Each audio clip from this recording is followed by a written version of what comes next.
Well, good morning, everyone. I'm greatly honored to be following Father Peter, our gracious and graceful president, who also, as I hope you know, has in the past 3 years won more men's Division I basketball championships than any other university president in the world. I'm honored to be one of the first to welcome all of you to this magnificent conference, and I'm honored to have this opportunity to celebrate and investigate this marvelous book. My name is Daniel Mark. I'm an assistant professor in the Department of Political Science in the College of Liberal Arts and Sciences here. That's just across the railroad tracks that way.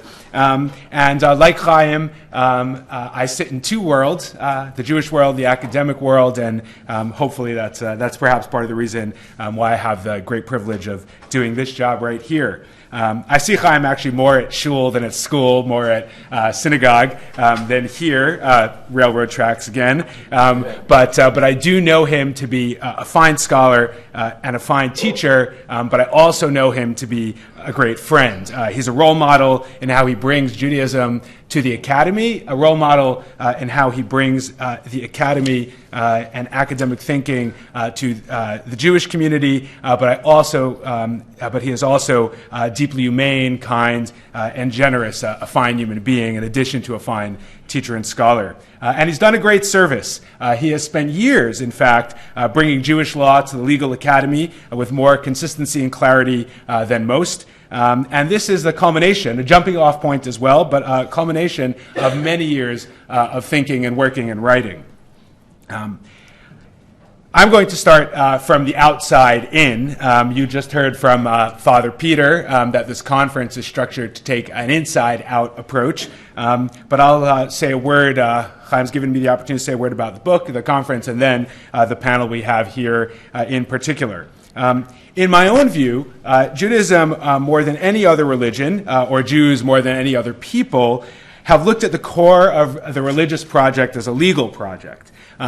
Insofar as Catholicism and Judaism developed, Rabbinic Judaism along with Catholicism developed in the early centuries and beyond of the first millennium side by side, Judaism developed in a way as a legal project, while Catholicism developed as a philosophical and theological project.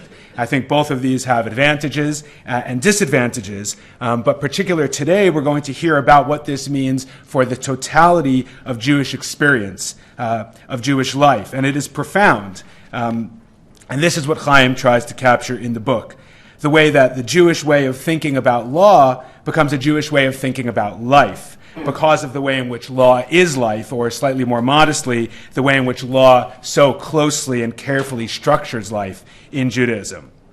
Part of what makes the book so rich and so unique is that it sits at the intersection of law school, the humanities academic study of Judaism, and the yeshiva world, which is to say the classical, traditional Jewish world of learning, and more on that in just a moment. The conference, as Father Peter told us, as thoughtfully and beautifully structured as it is, takes each of these worlds in turn, gradually expanding the scope of consideration. So the inverse of this little introduction, the inside-out approach, as I said, where we begin this morning with a panel on the book in the context of Jewish law and the Jewish tradition. And it is rightly considered, this book is rightly considered a contribution to Jews' self-understanding and the understanding of scholars of Jews and Judaism. And then, as Father Peter said, we will broaden out to the book in the context of law and religion, law and theology, then to law and legal theory, law and literature, and then long last, after an enviably full day, Acharon Chaviv, inside joke, we will finally hear from Professor Seaman himself, with promises of a punctual finish, or at least on Jewish time, a punctual finish, allowing Chaim and some of us to get home in time for the Sabbath. After all, the Sabbath is the law, and the Sabbath waits for no man. Although this panel is the most insider of the panels, thanks to the expertise of our distinguished panelists, it will be an excellent opportunity for everyone to begin the day with careful practice of saying, like Father Peter, Halaqa, and getting that, as well as Chaim, for the rest of the day. And despite the insider nature of this panel, we are treated, even here, on the first panel, as a microcosm of the entire conference and an all too perfect reflection of Chaim and his book, to an array of approaches here that typify what this project is all about. We will hear first from Professor Christine Hayes, but for explanatory purposes, let me begin with Rabbi Dr. Wieder. Rabbi Jeremy Wieder, PhD, is Yeshiva University's Joseph and Gwendolyn Straus Professor of Talmud in the Mazer Yeshiva program, a Rosh Yeshiva at the Rabbi Isaac Elchanan Theological Seminary, and an adjunct professor of Bible at Yeshiva College. Rabbi Wieder is a prolific scholar with more than 900 lectures on Judaism captured on audio and video available online, though not for watching during the speech. Rabbi Wieder was one of the first Americans to win the International Bible Contest, commonly known in Hebrew as Chidon HaTanach, and assuming it was the way then as it is now, this was not something he won after decades as a distinguished rabbi, but as a young man with the kind of unfathomable command of the text of the Hebrew Scripture. He graduated summa cum laude from Yeshiva College in 1991 and received an MS in American Jewish History from the Bernard Revel Graduate School of Jewish Studies. He was ordained at REIT, the Yeshiva University Seminary mentioned before, and holds a PhD in Judaic Studies from New York University. From this, you can see already that there are no gaps in his knowledge on any subject, but if there are, it may just be that despite his many great achievements, he does not hold a law degree from Villanova. But perhaps an honorary degree to come. I think Rabbi Dr. Professor Wieder, Esquire, has a nice ring to it. But kidding aside, with all of that, you do not know what you really need to know about Rabbi Dr. Wieder because you do not know what a Rosh Yeshiva is. Like a university professor with an endowed chair, Rabbi Wieder is widely recognized for his exceptional mastery of his field, which is the extremely wide field of Torah learning, which is traditional Jewish study. But as a Rosh Yeshiva, often quite unlike academics, he must also be someone who is recognized for his exquisite character, who commands respect and indeed a following, not only because of his brilliance and erudition, but because of his personal refinement. Someone recognized for the role that he plays in shaping the future of the Jewish people by preserving and transmitting its tradition, which is to say the Torah. To be a Rosh Yeshiva is to be someone whose students, if they are doing it right, stands when he enters the room, whose students, if he permits them, will address him directly in the third person, not the second person, as we normally do in English, and whose students, even as they go on to become rabbis in many cases, will come back to him for the rest of their lives with their most pressing rabbinical questions. So not just a scholar, but a religious authority. And Jewish study of the Jewish study of Jewish studies, as it were, is not the same thing as the academic study of Jewish studies. I could say many things, but consider just one point by way of contrast, that studying the Torah is a holy endeavor, perhaps the highest endeavor, a way of participating in God's infinite mind, such that we revere older teachings as superior. That is, no matter how great Rabbi Wider's erudition, he works within the parameters set by the greater generations that preceded us. And we are terribly lucky to have someone like Rabbi Dr. Wieder, who is also qualified to speak about that world in terms understandable to a general academic audience like this one. So if that puts Rabbi Dr. Wieder at one end of the conference spectrum, the Jewish or rabbinic end, then Professor Christine Hayes is at the other end, the academic end. But not quite, because I've had the privilege of being a student of Professor Hayes in summer programs. I know that she is rightly held by her students in the sort of adoration and affection fitting of a Rosh Yeshiva, and indeed she has taught at Yale many modern Orthodox Yeshiva students. And as a result of this and her personal experiences, in addition to being the premier scholar of the Talmud in the academy, bar none, sorry Chaim, at least outside of Yeshiva University, she is deeply familiar with the Jews and their ways. So Professor Hayes is the perfect person to speak from the perspective of an academic, but with deep knowledge of the Jewish world that Chaim takes up in the book. As for the pertinence, Professor Christine Hayes is Robert F. and Patricia R. Weis Professor of Religious Studies in Classical Judaica. Before joining the Yale faculty in 1996, she was Assistant Professor of Hebrew Studies in the Department of Near Eastern Studies at Princeton University for 3 years. Sorry for the downgrade, I'm sure it's not personal. Her published works include several books and many articles in Vidas Testamentum, the Journal for the Study of Judaism, the Harvard Theological Review, and various scholarly anthologies. Professor Hayes' most recent book, What's Divine About Divine Law, Early Perspectives, which my wife ensured that I told Professor Hayes she is currently reading for her PhD work and is obsessed with, in her words, received the 2015 National Jewish Book Award in Scholarship, a 2016 Prose Award for Best Book in Theology and Religious Studies from the American Publishers Association, and the 2016 Jordan Schnitzer Award from the Association of Jewish Studies. Her other scholarly monographs are Between the Babylonian and Palestinian Talmuds and Gentile Impurities and Jewish Identities, Intermarriage and Conversion from the Bible to the Talmud. She has authored 2 introductory volumes, The Emergence of Judaism and Introduction to the Bible. I recommend to everyone, Yale has made available the Introduction to the Bible course. You can listen in 24 online audio lectures to the entire Hebrew scripture as explained by Professor Christine Hayes. It's amazing. Edited works include Jewish law and its interactions with other legal systems, and a Cambridge Companion to Judaism and Law, as well as forthcoming volumes on rabbinic culture and history, and so much more. Our third panelist is Dr. Tamara Morsel-Eisenberg. Dr. Morsel-Eisenberg is currently a fellow at the Harvard Society for Fellows, having recently completed her doctorate at the University of Pennsylvania on the subject of reorganizing halachic knowledge in early modern Europe, rabbinic response, and organizational disruption in a scholarly culture. Though not a Rosh Yeshiva, Dr. Morsel-Eisenberg is the scholar in residence this weekend at the largest Orthodox synagogue in the greater Philadelphia area, where she is speaking 4 times over the Sabbath. And though I only met Dr. Morsel-Eisenberg last night at the conference dinner, I am sure that you will be extremely impressed with her today, and therefore I look forward to seeing all of you at synagogue 4 times between sundown tonight and sundown tomorrow to hear her speak. Her extremely distinguished dissertation advisor at the University of Pennsylvania has reportedly said that her work was the best he had seen in 50 years or however long he has been teaching and working there. More to the point, Dr. Morsel-Eisenberg is in a way situated between our first 2 panelists. On the one hand, steeped in the Jewish world of law and learning and its traditions, and on the other hand, a superbly qualified and accomplished academic. So, having now set up for you a little bit about Chaim, the book, the conference, and the panel, let's get ourselves underway. Thank you.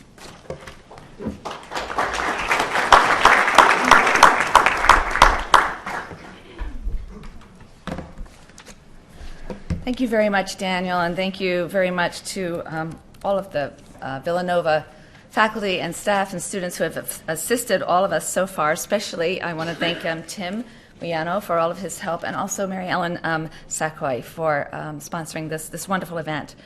I've been asked to say something about Chaim Seiman's book in the context of academic Jewish studies. Chaim's book describes Halaqa, Jewish law, as a dialectic integration of regulatory and expressive modalities, a discourse that not only conveys legal norms, but also shapes thought and communicates social and religious values and explores enduring human questions. And Chaim argues that this integration of the regulatory and the expressive was encouraged by 2 features that set Halaqa apart from state-based legal regimes. First, the fact that Halaqa came of age in the Mishnah and Talmud documents from the 3rd and roughly 6th or 7th century, after the demise of Jewish sovereignty, and thus contain a great deal of non-applied or once-applied law. And second, the ideal of Talmud Torah, study of Halaqa, as a central aspect of its practice and as a foundational religious requirement.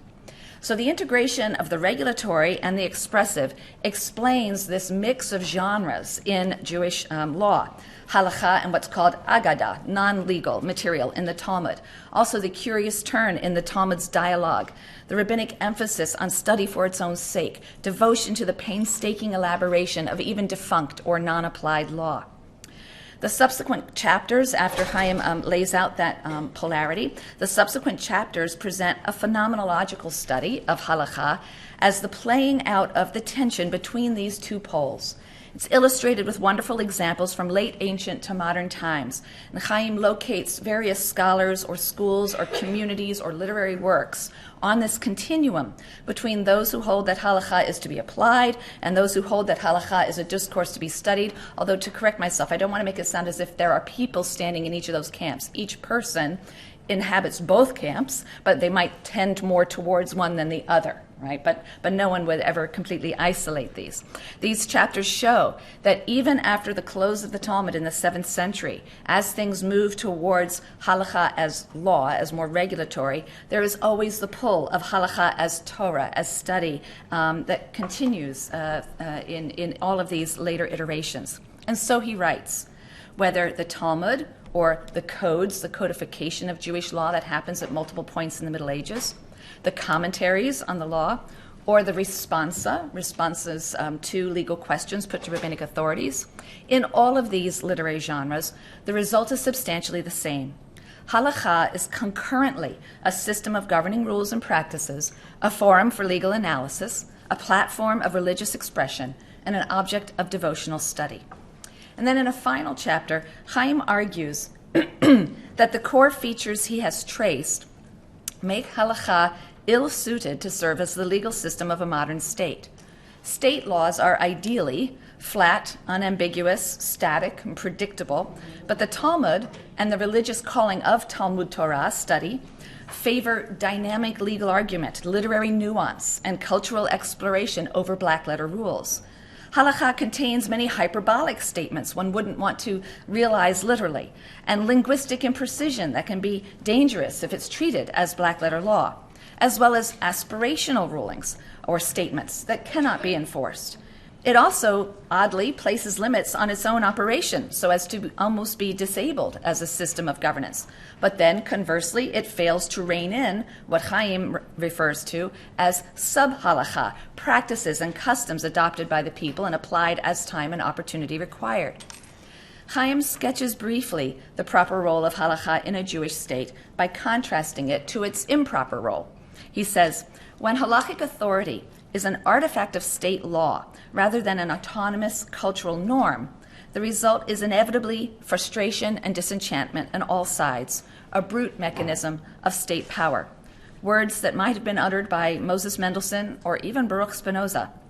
In more positive terms, he writes, if, as we argued above, halachic regulation is ideally encountered in a holy space where regulation, education, and religious reflection converge, then imposing halacha through state law falls short on every account. In short, and to invoke Robert Cover, the proper role of halacha in the Jewish state is paidaic rather than imperial.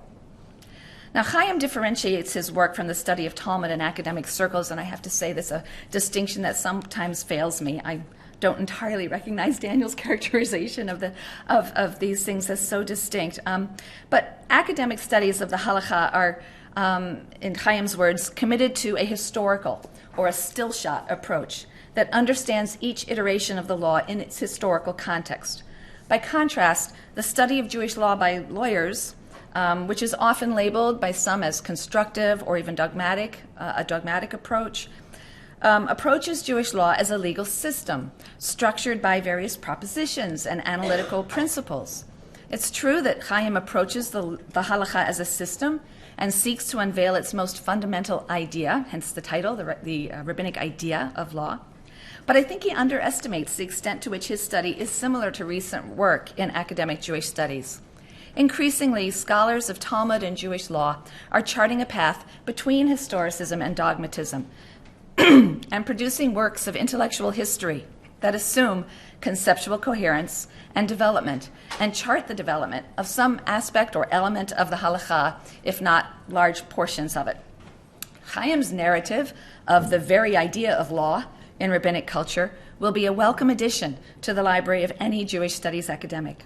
In one respect, however, I'm sorry, I'm afraid I need to get some water. My voice is failing me today. I must have been shouting at some Villanova sports event or something.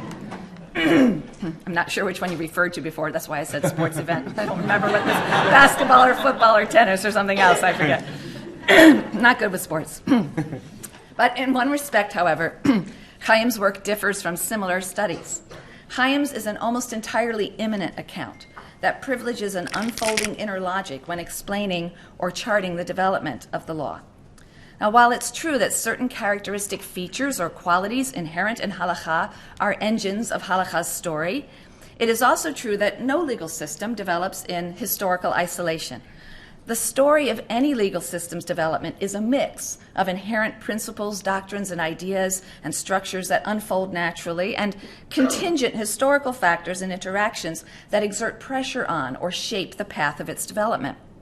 So the Mishnah, a 3rd century articulation of legal teachings, it's not a code, the Mishnah emerged in Roman Palestine after a period of intensive encounter with Greek and Roman ideas of law. The Talmuds, there are 2, believe it or not, of the land of Israel and Babylonia, are also the products of a minority community elaborating its native traditions at a time of great cultural ferment and interaction. And when viewed in that context, we see that the dialectic interplay of regulatory and expressive modalities at the heart of Halaqa throughout its history is more than an interesting cultural quirk. It's a profound act of resistance. Chaim states that he's not interested in the historical question of how and why the rabbi's idea of law developed as it did. He confines himself, he says, to the phenomenological question. What is the effect of this understanding of Halaqa? And to answer this question, Chaim reaches for the contrast between analytical philosophy and literature. He explains that the goal of philosophy's analytical inquiry is to approach a subject in the purest and most abstract form, the purest and most abstract form possible, free of distracting contingencies. The philosopher works through reason alone, downplaying reliance on specific laws, histories, traditions. Literature works from the opposite perspective. To understand the work of literature, one must inhabit the plot and the characters and the symbols, the details, right? Any detail can shed light on how the novel is to be understood. And Chaim asserts that the Talmud is more like literature than analytic philosophy because it resists detached inquiry and it is difficult to universalize. And yet Talmud is not exactly like literature, since Talmud speaks in the legislative tone and literature doesn't. So it's a curious sui generis combination. The philosophy-literature contrast, I love it. I think it's instructive. And it still leaves us wondering, though, why? Why the rabbis chose the path of literature instead of philosophy. And I would suggest that Chaim's phenomenological analysis would have greater power still, and that the stakes of the rabbinic wager would be clearer and sharper if we allow ourselves to explore those factors in the larger cultural context that shaped the rabbi's choice and made it purposeful and meaningful. And Chaim actually takes us a good way down the path in chapter 4, where he describes the conflict between Torah and philosophical inquiry as a conflict over knowledge and the means by which knowledge is processed and transmitted. As Chaim notes, Western tradition values a thesis supported by arguments running from premise to claims to conclusion by a single author. No classic text of Jewish law or thought works this way. None is single-authored, and the sea of Talmud, as it's described, is, quote, like a network where individual nodes can be arranged and rearranged in multiple configurations. It lacks, Chaim says, a true beginning, middle, or end. There is perpetual uncertainty about the direction, and conversations stop rather than conclude. Exactly. But again, the question is why? Are these two orientations simply inexplicable preferences, matters of taste by the rabbis and by philosophers, or can we push beyond the phenomenological to the historical so as to understand why the rabbis approached the law as they did? I believe we can, and I believe that when we do, we see that the rabbinic idea of law is an intentional choice based on a fundamental resistance to Greek ways of knowing and Greek claims about truth as a static abstraction divorced from the dynamic material world. Viewed in this light, we see that the rabbinic idea of law is not just an alternative idea of law, it is an alternative epistemology and indeed an alternative ontology. So here is my claim, my friendly amendment. The very excess in Talmudic argumentation, the delighted and determined preoccupation with ever finer and ever more trivial and impracticable detail, is the stuff of play, and it's a weapon in the rabbi's arsenal against absolutist claims of certain knowledge. Now, I recognize that this runs against the conventional view that the Baroque argumentation of the Talmud seeks to arrive at a certain knowledge by exhausting all possible alternatives. So I'm delighted that Chaim joins me in the view that there is perpetual uncertainty about the direction of a halachic debate, and conversations just stop rather than conclude. but to understand how the playful excess of Talmudic argumentation serves to disrupt certain knowledge requires a brief consideration of the epistemological function of detail as propounded by ancient Greek culture. For all their difference, the theories of knowledge propounded by Plato and Aristotle had this in common. For both, the object of true knowledge is the universal form or essence rather than the particular substance. This is because knowledge must be knowledge of truth, and truth must be immutable. And since particular material substances are subject to change, genuine knowledge cannot be of particular material substances. It must be of universal forms or essences that are metaphysically real. Through repeated sensory encounters with particular material horses, be they brown horses, white horses, tall horses, short horses, our minds make judgments about the universal form or essence of horseness, that which makes each particular horse a horse. It is the mind's apprehension of this form or essence, transcending the contingent material particulars, brown, white, tall, short, that constitutes genuine knowledge of basic truth. The particular details of a substance that are a function of its material substratum, its being brown or white or tall or short, may distinguish that substance from other particular substances in its class, but such details do not contribute to an apprehension of the universal form that unites and defines the class. And indeed, certain details must be suppressed when seeking to identify and abstract the common essence that unites a group of particular substances. I need to ignore the fact that one's brown or white and look for what really unites them. So insofar as it aims at a unity beyond diversity, Greek epistemology deemed a preoccupation with detail as an impediment to the acquisition of true and certain knowledge. To know what a horse is, I have to ignore details of different colors, sizes, speeds, functions, and so on.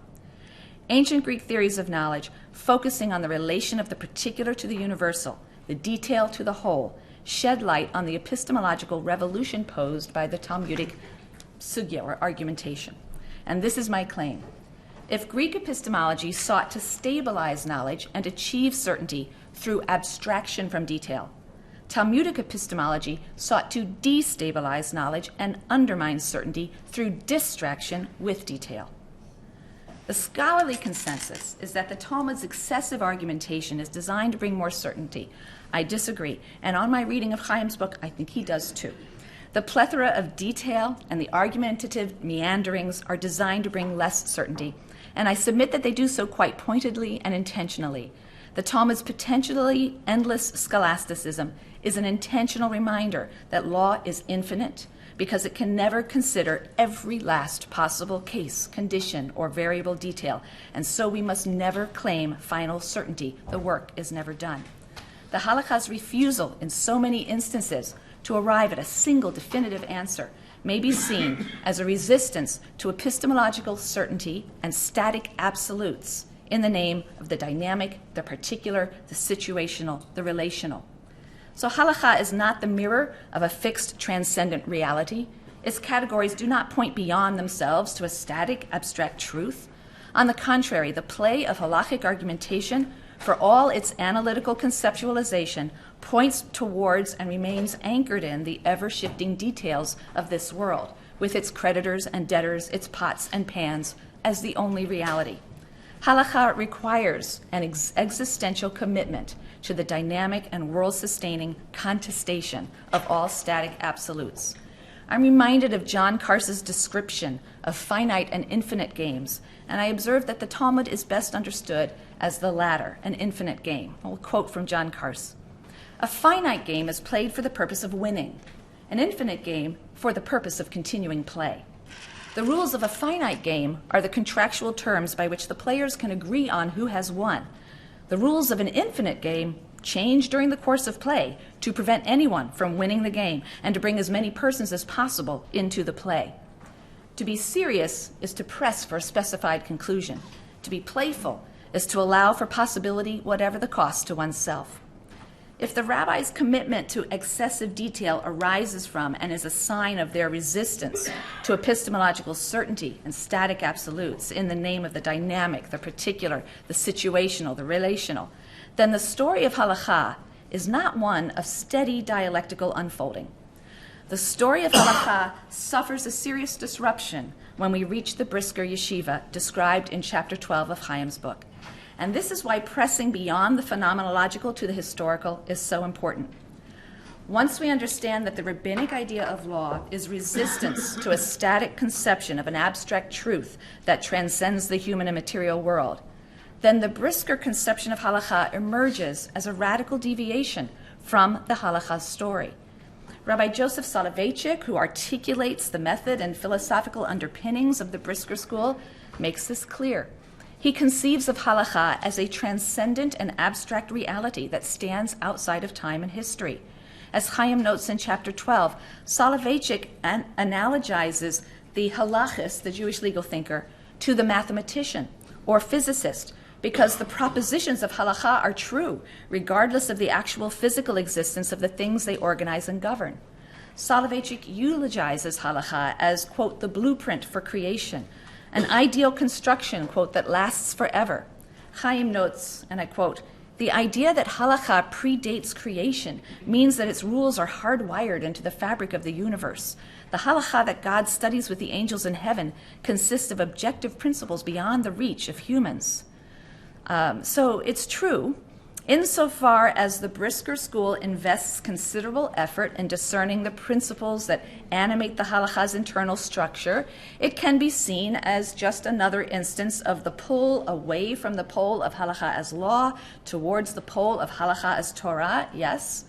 But insofar as it ascribes to Halaqa's principles and structure a static and immutable metaphysical reality, more along the lines of a natural law position, something that is discovered only when Halaqa is, quote, freed from the bonds of facticity, external and commonplace explanations, and transformed into abstract concepts, then it is a stunningly radical departure from the rabbinic idea of law.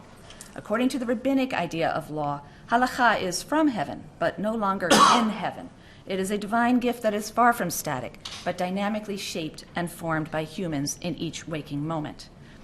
It's remarkable to reflect on the fact that Soloveitchik's conception of Halaqa, which declares the Torah to be a fixed and immutable truth, has more in common with Philo, or even the sectarians at Qumran, than it does with the rabbis of the Talmud. So thank you, Chaim, for this powerful book and its description of the rabbinic idea of law, and forgive me if I push just one step beyond the phenomenological to uncover what was at stake for those who devoted every ounce of their intellectual and spiritual energy to the perpetuation of that idea. Thank you.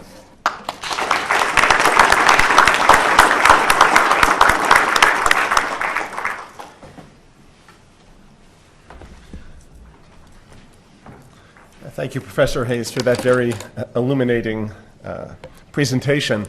I think that you may underestimate the gap between the two worlds, because if what you just put in Chaim's mouth is true about the Brisker approach, he will probably be excommunicated in our community. I want to begin by strongly contesting one point in Professor Seiman's book about the definition of heaven and hell.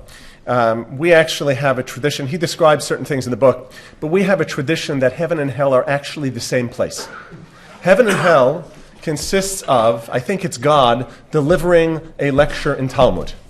All day, every day.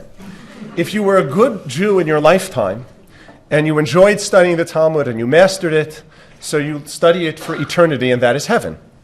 And if you were not a good Jew, and you did not study the Talmud, and you did not master it, you are in the same place, and that is hell, studying the Talmud for eternity. So, I would like to thank Professor Seiman very much, firstly for publishing this book, minimally as an opportunity for someone like me to engage in self-reflection, but also as a thoughtful and insightful analysis of what is often, to the outside world, a somewhat inscrutable place. I also appreciate being the person invited. There were other people that you most certainly could have invited to this, so I thank you. And I would just comment that people might describe this book in different ways, as a book about law, as a book about Torah. To me, a little bit, it's a book of cultural anthropology. In this particular case, I am the hominid under study. But I don't take offense at that, but it's kind of interesting to look in the mirror. The title of the panel, The Implications for Rabbinics and Jewish Law. I will leave the Rabbinics to my distinguished panelists. I want to talk about Jewish law in the spirit of a blurb that is found on the back of the book from Rabbi Moshe Lichtenstein, in which he says that this enlightening book also provokes the experienced halachist to deep thought and self-reflection on the meaning and development of the halachic system. In other words, this is very much an insider's view. I wanted to divide the substance of my comments into two parts. The first is something of a response to the major thesis of the book regarding a number of unexplored avenues and some small differences in the evaluation of the evidence. I have to say, I should emphasize, I found the book to be wonderful, mostly on the mark, so much so that one of my students yesterday said to me when I described the thesis, he said, "Isn't that obvious?" And I said, "Yes, it may be obvious, but only when you stop to think about it." So anyway, that's the first part. And the second part is the implications for Jewish law for someone like me, what impact it might have on the work that I do as a religious figure. Now, the basic thesis of the book is that Jewish law exists on a spectrum. From the one side, it is law as classically understood, regulatory, and the other side is what he terms Torah, which is a whole bunch of other things, but not something that relates to every day-to-day practical living. Now, I think, as I said, I think there's a great degree of truth in that proposition, but I think it is overstated a little bit. And in the analysis of some of the periods in the book of how much the study of Torah, of study of Talmud was connected to Jewish law in the minds of the people who did it, I think it was a little more connected that sometimes you acknowledge that. Both Talmuds certainly contain a whole range of materials, but I think it's worth pointing out that the Mishnah, which really encompasses definitionally all of Jewish law, it's all that we have. So the Talmud, which is a commentary on the Mishnah, was not composed on the entire Mishnah. Both the Babylonian Talmud and the Palestinian Talmud were, for the most part, limited to those sections, to those tractates that had practical relevance, at least in broad terms. There are exceptions. I'm not going to make this an absolute statement, but I think statistically speaking, certainly it related to those bodies of law that were relevant in both in the land of Israel, which had one subset of concerns, and outside the land of Israel. I also believe that when you move to the medieval period and you talk about the distinction between the lands of northern France and Germany, what we call Ashkenaz, and the lands of Spain and North Africa, what we call Sfarad, so you sort of draw a distinction that in Ashkenaz they were less interested, they were more on the side of Torah, and in Sfarad they were more on the side of classic law. I think that claim is overstated, particularly in the works of the Tosafists that you referred to. Despite the fact that they are composed as a commentary on the Talmud, I believe that when you look at the tractates and the sugyot, the sections that deal with practical Jewish law, you can see regularly in the background what is really going through their minds is how does this relate to contemporary or contemporaneous communal practice. So I think while they certainly comment on areas of law, the Tosafists were composed on the entire Talmud, nonetheless in the same vein that Maimonides, who is clearly, as you point out, a code of law, codifier, and much on the spectrum of law. He writes his Mishnah Torah, his magnum opus, on the entire Talmud, on the entire spectrum of Jewish law. The fact that the Tosafists also do so, I don't think undermines the fact that they saw their primary, or certainly one of their major occupations, as Jewish law. In a different vein, one perhaps distinction that is not made in the book, or perhaps starkly enough, I think is the distinction within Jewish law between civil law and religious law. With regards to civil law, and I imagine this is true in most legal systems, we term civil law dinei mamonot, the laws relating to monetary issues. Rabbinic Judaism believes that both civil law and religious law are divine. Nonetheless, we allow a far greater degree of latitude when it comes to civil law in modification of the law as opposed to when it comes to religious law. Basically, the rule is, with almost every area of civil law in Jewish law, that if both parties agree to modify the terms of the contract or how society should be governed, that's acceptable. There are some notable exceptions, such as the laws of taking interest, where in Jewish law, even if both the lender and the borrower are in agreement, so taking interest is prohibited. But on the whole, when it comes to civil law and monetary law, even though it's considered divine, almost everything goes. Whereas when it comes to religious law, it's a very different enterprise. And I think there are certain areas in the book, in the interest of time, I'm not going to go into it, where I think maybe it would have been beneficial to sort of distinguish between these two. And I can speak on a personal level. When I have students approach me with questions of law, normally I don't get questions of civil law, of monetary issues, but occasionally I do. I'll have students who are fighting over debating how the rent in an apartment should be divided. And they're asking me to sort of adjudicate. And I try to work it out with them, but my basic goal is to get to something that would seem reasonably fair and leave all the parties happy. And you talk about this a little in the book. And if I do that, everybody's happy, I forget about it, I sleep well at night. But when students come and ask me a question about religious law, I have to provide them with a decision. And I live a little bit, and I think I'm not the only one, who lives with the fear of getting it wrong. Because in this case, if I'm wrong, it's not a question of, am I unhappy, is the student unhappy? But to borrow a very old commercial for Hebrew National, we believe that we answer to a higher authority. And if I get it wrong, I bear a certain kind of responsibility. So I think it would be helpful in some ways to talk about the distinctions between those two. Finally, while I don't think this at all diminishes the basic thesis, I think that it would be helpful to distinguish a little bit more between Talmud Torah, the study of Torah, and Jewish law. Number one, because the study of Torah is much more expansive than Jewish law. In certain cultural contexts, there is only one thing that they study Torah. Where Professor Seaman studied in Yeshiva, both in high school and post-high school, there really is basically only one thing. It's Jewish law. But broadly speaking, Torah encompasses a much broader range of things, starting with the Bible and moving on from there. And to take just two examples in the book, which, again, for me are culturally fascinating, but I have a slightly different take on it.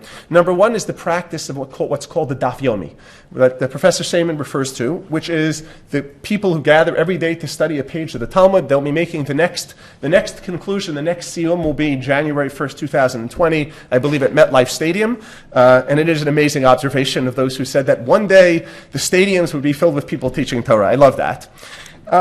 But the truth is, the study of Daf Yomi, which is often controversial, there are many people who are opposed to it because they believe it to be superficial. I used to think that way. I've come to understand that it's missing the point. Most of the people who study, who participate in this program, are not engaged in intellectual activity. They're engaged in a devotional activity. In some ways, it's more akin to prayer than it is to intellectual study. We have a practice of certain pious people, we call them Tehillim Zagers, reciters of Psalms. And these are people who will recite all the Psalms, maybe on a daily basis over and over. Most of them have not a clue as to what any of the words that they are reciting mean. These are deeply pious people. They are doing something that formally is an act of Torah study, and yet there is almost nothing intellectual in the activity. It is purely devotional or ritual. In a similar vein, when you talk about people, there's hardly a Jewish affair, a circumcision, a bar, a bat mitzvah, wedding, where there isn't somebody won't expound on a finer point of Jewish law. I'm not sure which of these affairs you're attending, but rarely do I hear people talk about Jewish law. They talk about what we call agadah, homilies. It's a sermon more than it is a study of Jewish law. So certainly that's a case where Talmud Torah is essential in every important Jewish setting, but I would distinguish that from the study of Jewish law. But that said, I believe that the basic thesis, as one of my students said about your book, is, well, yeah, of course. I believe it's basically correct. I think, by the way, it's truer in the modern period. When you get to the Yeshiva Volozhin at the beginning of the 1800s, which is really the first modern yeshiva, that's where I think it really becomes true. Just a couple of comments about the implications for practitioners of Jewish law. In short, and to keep my comments short, the answer is there are none. There are two reasons for this. Number one, because the book does not advocate an approach. The book is descriptive. And I think it's fairly accurate in its description. But that doesn't give me a roadmap of where I should go if I think I'm doing something wrong. The second issue, and this may be interesting to many of you, is that, or maybe not surprising, is that my world is a very insular world. I suspect on my rabbinic faculty of 20 to 30 people, if more than 4 people read this book, I would be surprised. Some of that is because we have a lot of books to read and a lot of material to cover, and I would say even responsibilities that go beyond being a professor, pastoral responsibilities. But some of it is because, and this may be true in other systems of law as well, we regard our system as self-contained, and that materials outside, particularly as they pertain to legal thinking, are really irrelevant. We have everything that we need within our tradition. The Mishnah in Pirkei Avot, the Ethics of Our Fathers, cites a famous statement, hafoch ba d'chola ba. You should delve into Torah, delve into it more because everything is contained within it. That may be overstated, but it certainly reflects a view of many in my world. And finally, as a general point, when we teach students law, teach rabbinical students law, we teach a lot of material, but rarely do we actually articulate methodology. I never was taught this by my teachers. There was an assumption that you learn by osmosis. You learn more, you study more, and eventually somehow you get a picture. In that regard, decisions of Jewish law sometimes resemble art a little bit more than a science. I want to just conclude with one observation to ask about Professor Seiman's book, which is, the question is his book more relevant to those who study law or to those who study Torah?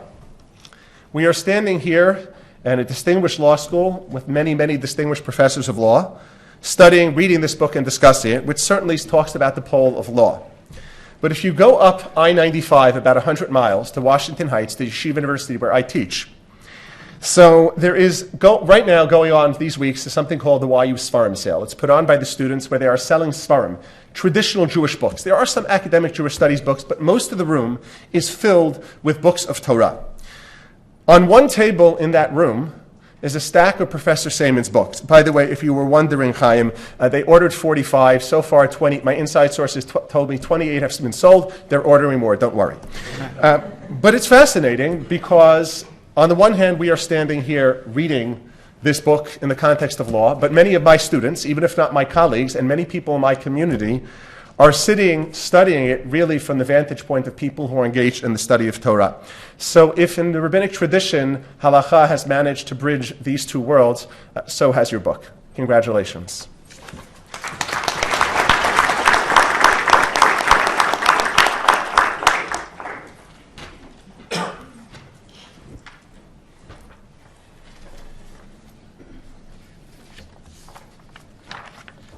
Thank you so much to everyone who has organized this conference today. Thank you so much, Chaim, for inviting me to be part of this panel.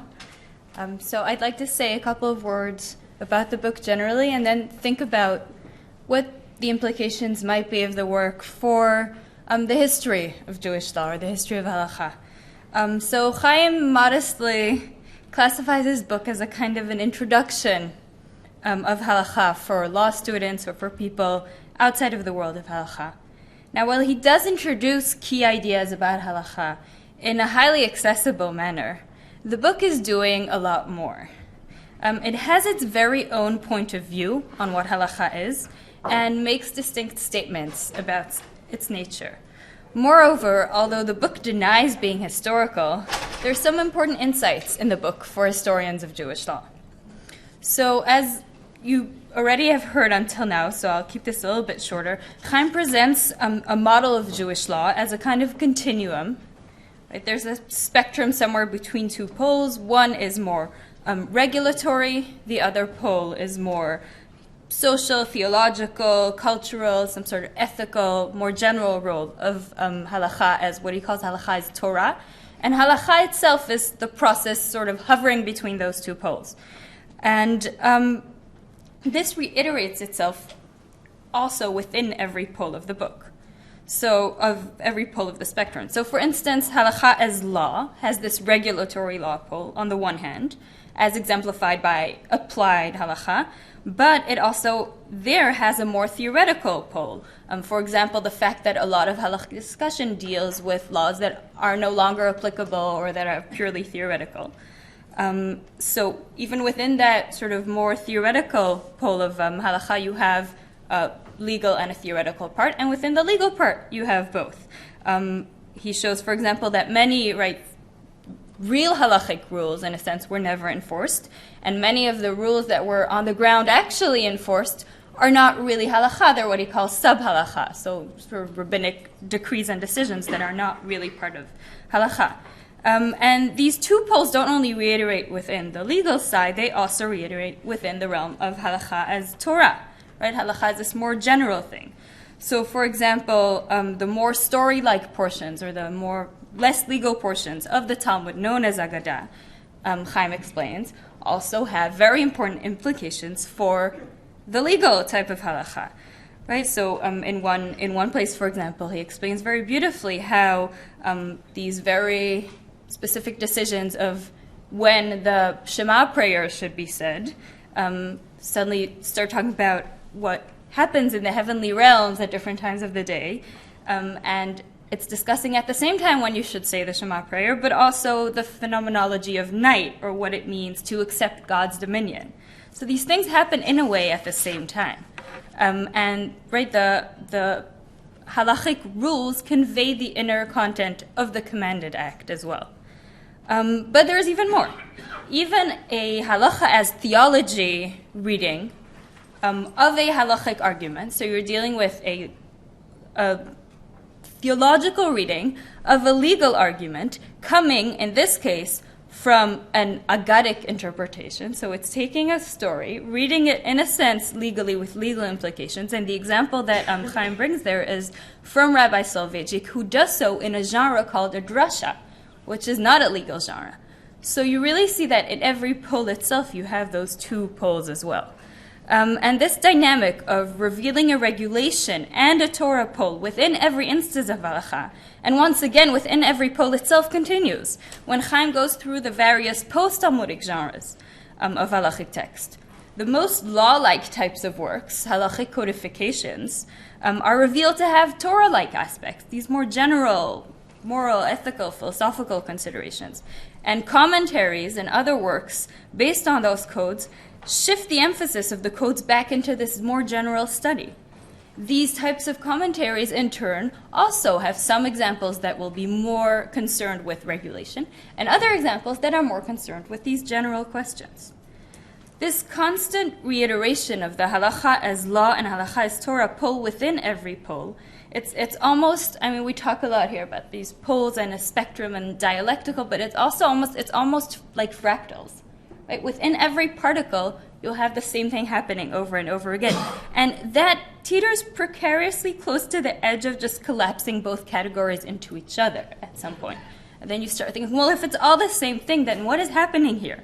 Right? What is this really about? And partially, this, of course, precisely proves Chaim's point. Right? And he points out how it's not only that these things happen all the time, it's in a sense that the Talmud is consciously and knowingly invested in doing these things at the same time. Right? The Talmud weaves together applied and theoretical law without any assumption that this mixture should pose a problem.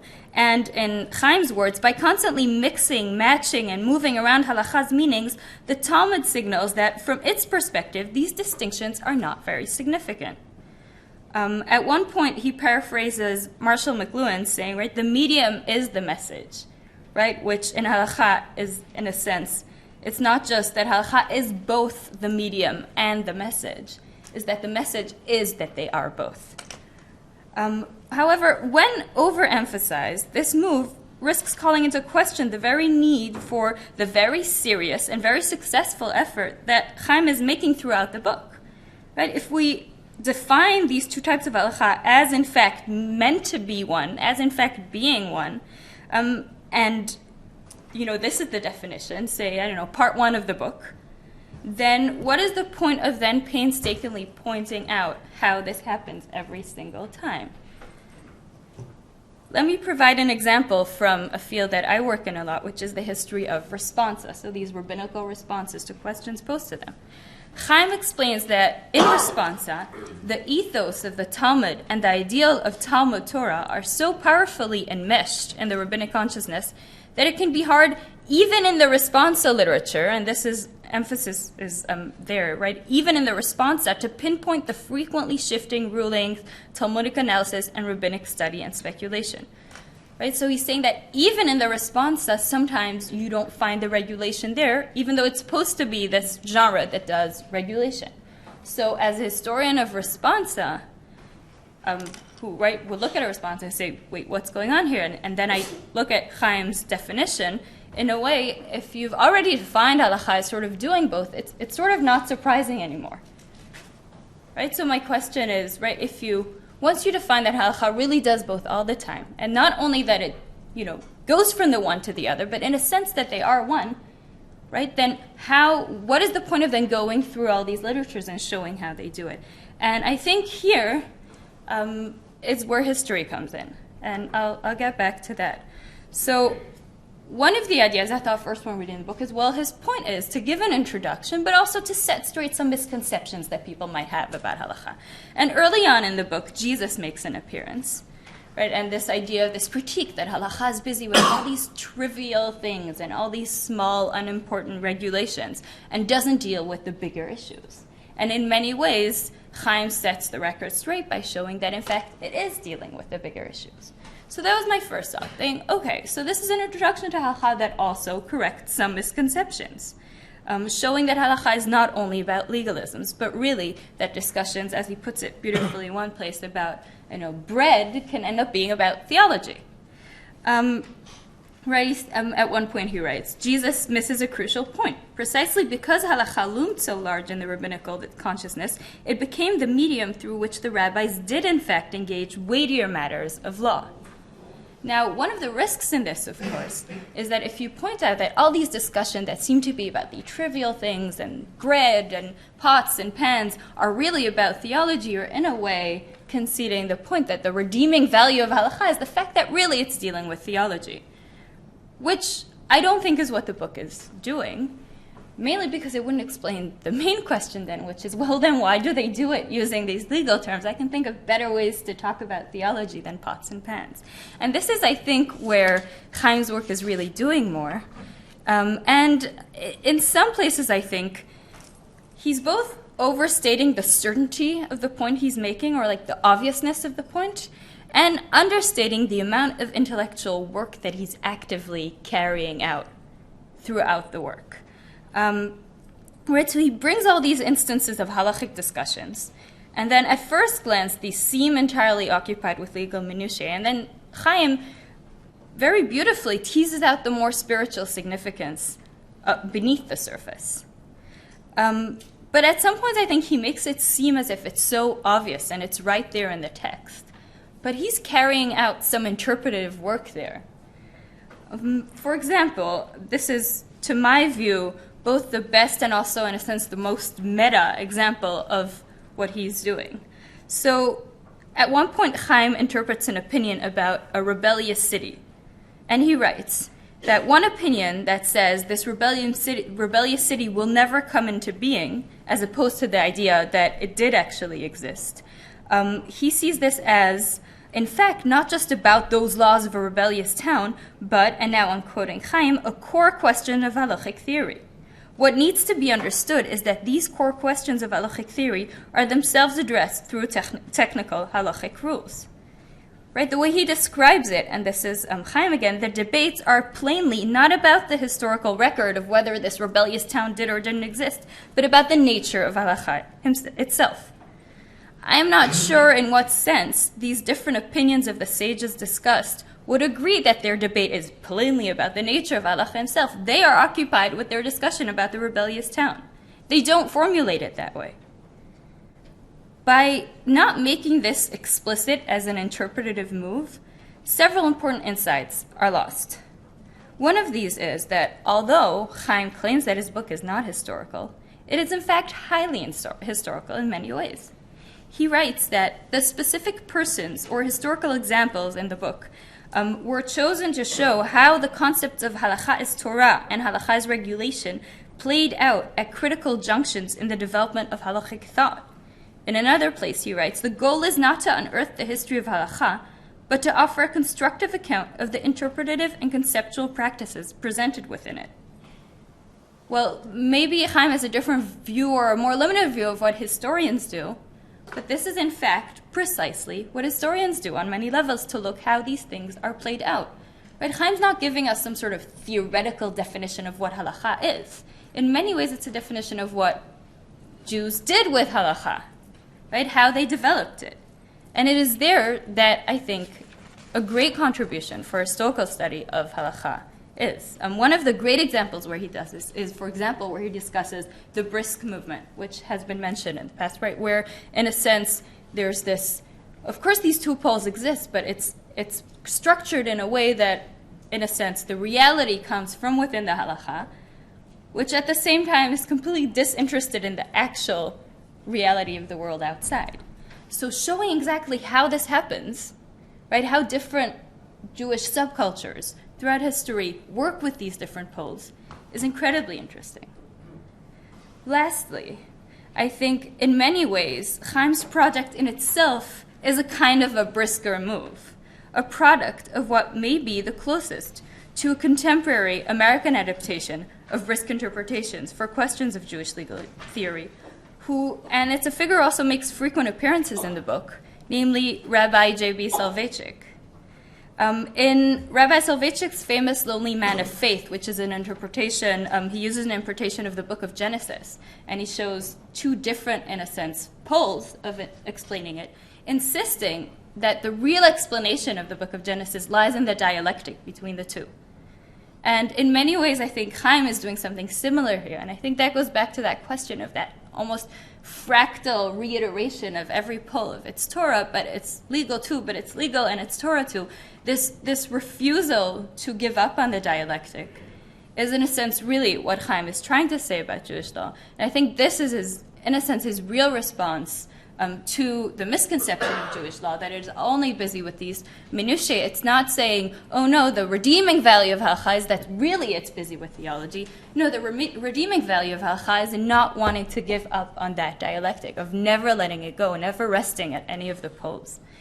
Then why are rabbis doing it in a legal way if they want to discuss theology? Well, one of the reasons, I think, is holding on to that difference. And Chaim has a few other important statements there about creating this obligation to law without state power, and about study, in a sense, being the way to create the sense of obligation. And these points are perhaps interesting. That effect of feeling obligated by law by studying is maybe less a concern of those studying Halaqa historically.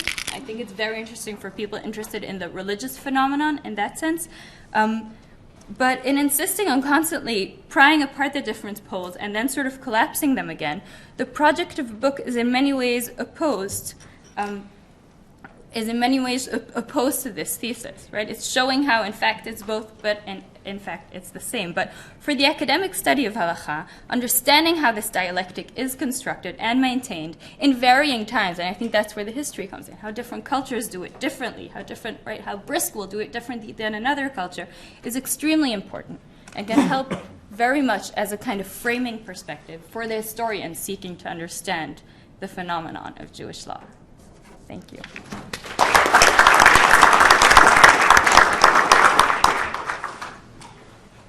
Well, this is truly an embarrassment of riches, as promised. I think I've slept like 1 or 2 hours last night. I was worried about falling asleep in front of everyone. I don't think I blinked. I won't. We only have about, to get such a packed day in by 3:30, we only have about 10 minutes for questions. So I won't make a comment or question except to Professor Hayes very briefly to say that I'm actually probably can be persuaded, likely to be persuaded that the distinction, I'm probably more with you than with Chaim on the distinction, except to say that unless your students who are roommates are also coming to you with rent disputes, like they are to Rabbi Wieder, then I think there may be a difference in the world. So let's, from our extremely distinguished and learned audience, let's entertain some questions. In the interest of time, if it's possible to direct your question to a particular individual panelist or two, that will help. 2 standard rules always apply. Let's try to get actual questions, which is to say sentences that end in question marks, and also questions that are shorter than the answer you hope to receive. Okay, well, we have an eager questioner right in the front. Please, sir. So this is for Professor Hayes, right? So in your talk, you sort of set up the Jewish law as like this sort of peculiarly Jewish sort of epistemic response to Greek philosophy. I'm curious as to what you would say to just say, well, that's just law, right? So if I read Roman law, right, I read what Gaius or some jurist like that is doing, they're doing basically the same kind of thing, right? And maybe there's some implicit, deep, Roman epistemological critique of Greek philosophy or something like that. But a lot of folks who did law, like Cicero, would have been very comfortable talking about Greek philosophy, but then Cicero can flip around, right? And when Cicero does Roman law, he just sounds like a lawyer. So here's the difference. You're absolutely right. That's a rhetoric that the Greeks use, that Cicero uses, and Aristotle himself talks about the fact. Sorry. Aristotle himself, of course, makes a distinction between distinct areas of knowledge, that when it comes to certain realms of activity, science and mathematics, or arithmetic, I suppose, that's where we can have true knowledge, because that's where